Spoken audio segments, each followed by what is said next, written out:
Hi, happy new year, happy 2025. What is up? Welcome back if you're new here. Hi, my name is Rutvik, and if you're not new here, thank you so much for coming back. I love you.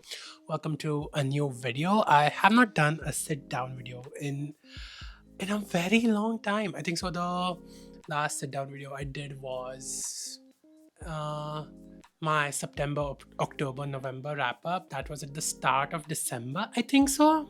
Yeah, at the start of December. And since then, a lot of things have been going on. Like it's the end of the year, I took a little bit of a break. My birthday was there. I was very much focused on vlogging because I was very, very fucking busy. But it's time we get back to sitting down and talking about books once again. And today I want to talk about my 2025 reading goals, my reading plans, and there are some ways where you guys can also join me along into reading better, reading diversely. And I also want to give guys like my 2025 need to read book list. I am going to be very, very picky, and I have just picked out 5 books on this list. Every year I've put like 25, 26, 27 books on this list, and I end up not reading not even reading like 50% of them.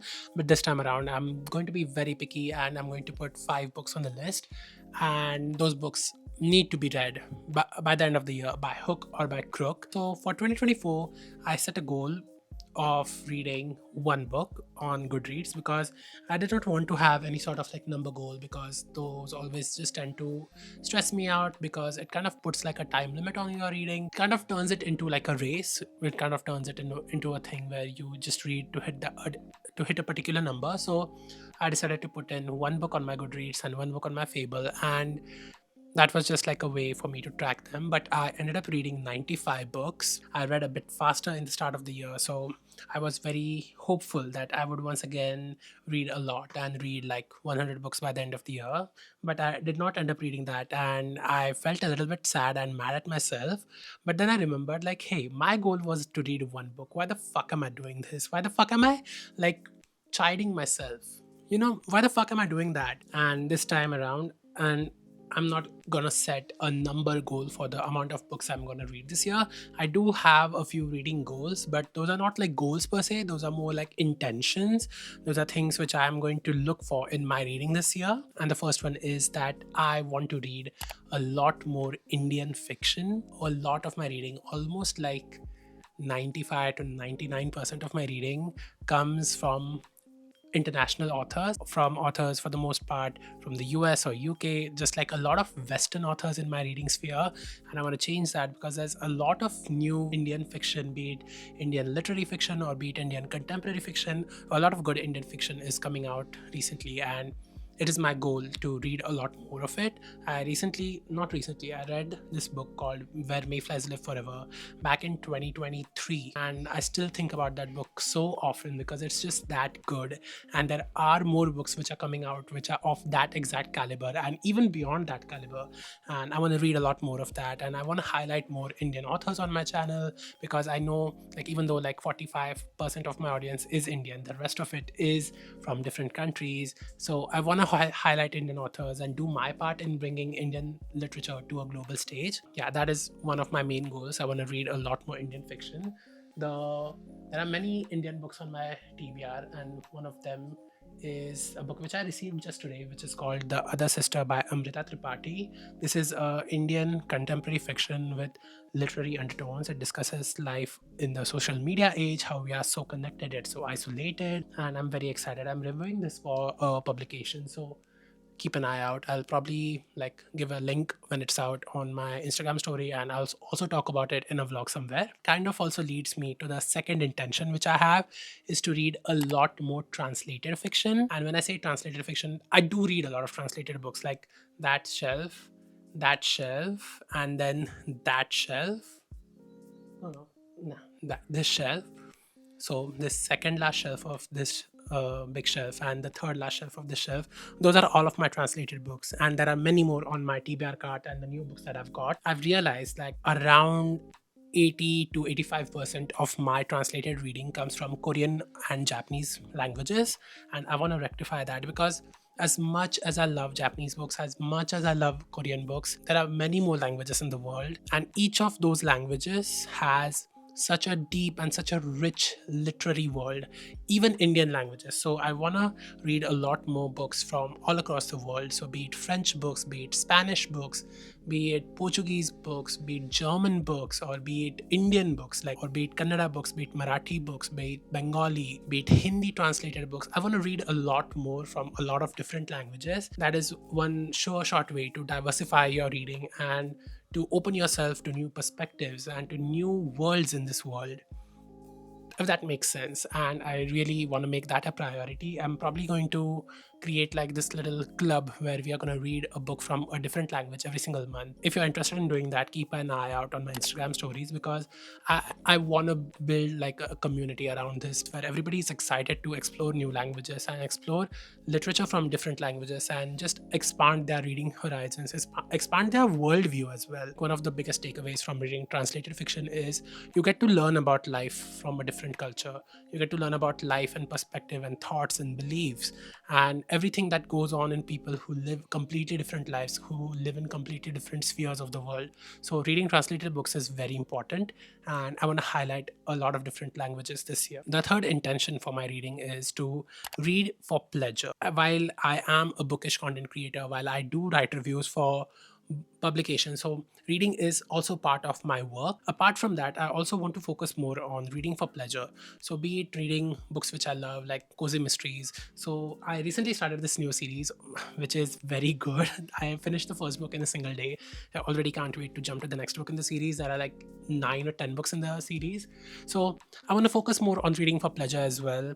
I want to focus more on engaging with the stories a lot more, a lot deeply for a longer period of time, to slow down my reading in a way, and that can take form as reducing the speed of the audiobook that I'm listening. Because if I'm listening to the audiobook at 20x, I can retain all the information, but the amount of time I spend with the story, it reduces a lot. So I want to reduce my audiobook speed. I want to be there in that world for a long time. I want to engage very deeply with the story and pick up on hidden clues, pick up on the writing and the undercurrents that are going through the story. Savor each story a lot more rather than finishing the story immediately and moving on to the next one, that sort of thing. Be very, very, very invested in the book that I'm reading.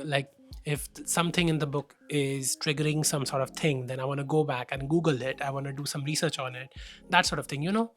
It's kind of the same thing as you watch a new movie and you are intrigued about an actor. So you go and learn about the entire life story on Wikipedia. For example, when I'm reading James, I want to learn more about slavery in America and how people were treated over there and the political environment over there. So I want to take breaks from the book I'm reading and read up on these topics which I am reading about.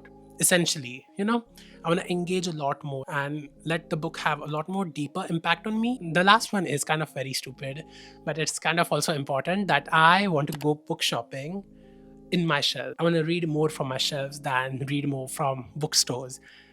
As it does make sense, right? Because I want to focus more on reading books that I already own rather than jumping on the newest trends and jumping on the newest releases. While that is a part of my job, to read new books and talk about them, to critique them and to spread word about them, essentially, I want to read for pleasure, and those books which I want to read for pleasure are going to come from my shelf. Because you see, I have such a big collection over here. There's 2 shelves over here, and there's many shelves over here, and then this is my overflowing TBR cart. So there are a lot of books which I have not read, which I have not touched, which I want to get to at some point in time. And whenever I'm feeling like, oh, I should go book shopping and get this new book, I'm going to be like, Rutvik, shut up, read it in, and then go book shopping on my shelves. I'm literally going to sit there, stare at my shelf and be like, oh, this sounds nice. Take it out, read the back blurb. If it's interesting me at that point, I'm going to take it out, I'm going to start reading it, or then I'm going to move on to a different shelf. So yeah, I don't really have that many new goals for reading, but these are the ones which I have, and these are very important for me. These are ones which I'm going to stick to, which I'm going to be very mindful about following. Let's move on to the 2025 nTBR. That is a term which I have coined, I guess. I have not seen anybody do that, because that means nTBR means need to be read. This is my 2025 nTBR. It's just 5 books long. These are the 5 books that I want to read this year at any cost. Most of them, as you guys can see, are very big books, and I was under the impression that I don't suffer from big book fear, but turns out I do, because I tend to go for shorter books, because then that way I can finish them early and I can talk about them early. That just means like a lot more content for you guys, but I want to focus more on reading them. And as I said, I want to focus and engage with the book as deeply as I can, and it is much easier to do that with longer books, with bigger books, because there's just a lot more material to read upon. You get to dive deeper in the story because of the number of pages that are there. Some of these books have been on my nTBR for years, so don't be mad at me, but this year that is going to change, because I am going to read these books. Okay, so first up, you guys already know by now, is I want to read The Invisible Life of Addie LaRue by V.E. Schwab. I just know for a fact that I am going to enjoy this book a lot, because it's just the perfect type of book for me. But that is also kind of like putting me off from reading this, because I have seen a few reviews where people are saying that it's not really that good, as it's not really worth the hype or something. So it's kind of like putting me off from reading this book, but I am going to read this book. Whatever happens, like the worst thing that can happen is that I'll feel regret for spending this much money on a hardcover. But if it comes to that, I can sell it. Okay, I am going to read this. I will read this year. So yeah. After that, we have is Project Hail Mary by Andy Weir. I have heard nothing but good things about this book, and I know for a fact that I am going to like this book, because it's going to be very brilliantly written. It's going to be very humorous, but still has like a lot of stakes in the book. There is going to be a good plot, and I'm going to enjoy this a lot, and I am going to get to it very, very, very soon. The next one we have is all our sad books, and you guys can probably guess what they are. First one is The Book Thief by Marcus Zusak. I will get to this. This was supposed to be my 100th book of 2023, I guess, like way long back, or my 50th book of 2024. I picked it up, I did read one page, but then I put it back away. I was just like not in the mood for it.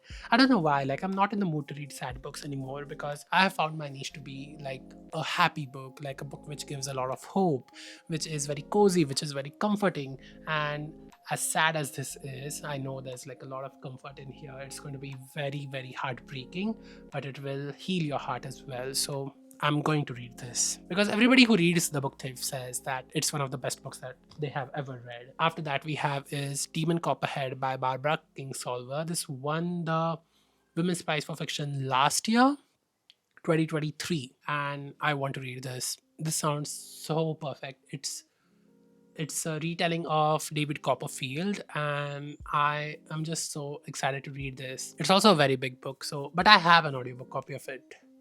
I'm gonna read this very, very, very soon. Then the last book, you guys probably already know, or like you guys might be surprised to see why it's over here, but I am going to read A Little Life this year. I've been saying that I will read this, whatever. Like I want to read this. I'm not promising that I will complete it. If it's too much for me, I will stop reading it. That is like now that I've decided that I don't have to finish it, the pressure is off me. I think so. I said that I will read this as like my 50th book of last year, 2024.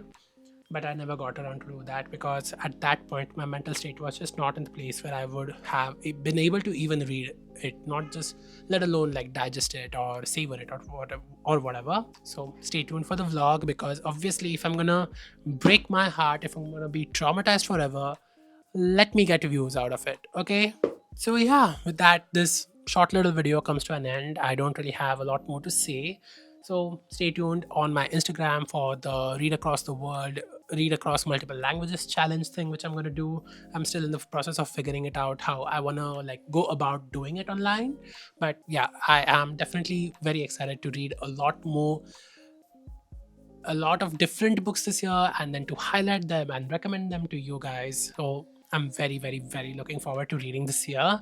And yeah, if you like this video, give it a big thumbs up, comment down below anything you want, say hi. I always love chatting with you guys in the comments, and I will see you very, very, very, very soon. Bye.